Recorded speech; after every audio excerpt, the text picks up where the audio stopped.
ছিলাম, দেখি কি পাওয়া যায় বিকাল টাইমটাতে হালকা পাতলা যদি কোনো নাস্তা খেতে পারি, আই থিংক তাহলে বেটার ফিল করব। আমি আসলে বিকেলের দিকে আমার এনার্জি লো হয়ে যায় কেন জানি।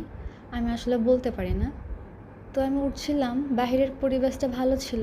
দেখা যাক ভিতরের পরিবেশটা কীরকম হয়। আর সামার ড্রিঙ্কস যদি পাওয়া যেত ভালো হতো, দেখা যাক। ঢুকতেই দেখা যাচ্ছে এখানে বিভিন্ন টাইপের ডিজার্ট আইটেম ছিল। তো ডিজার্ট আইটেমগুলো আমার খুব বেশ পছন্দের। তো এখানে বিভিন্ন রকমের ফ্রস্টিং কেক ছিল।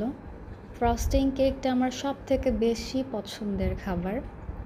তো এখান থেকে দেখার পর দেখা যাচ্ছে চকলেটস, ব্ল্যাক ফরেস্ট এই টাইপের ফ্রস্টিং কেকগুলো ছিল। আর বাকি যে আইটেমগুলো ছিল এগুলো আমার পছন্দ হচ্ছিল না। তো আমি একটা সেট মেনু নিয়ে একটা মেনু নিয়ে বসে পড়েছিলাম। বাহির থেকে ভিউটা দেখছিলাম উইন্ডো সাইডে বসে, ভালোই লাগছিল।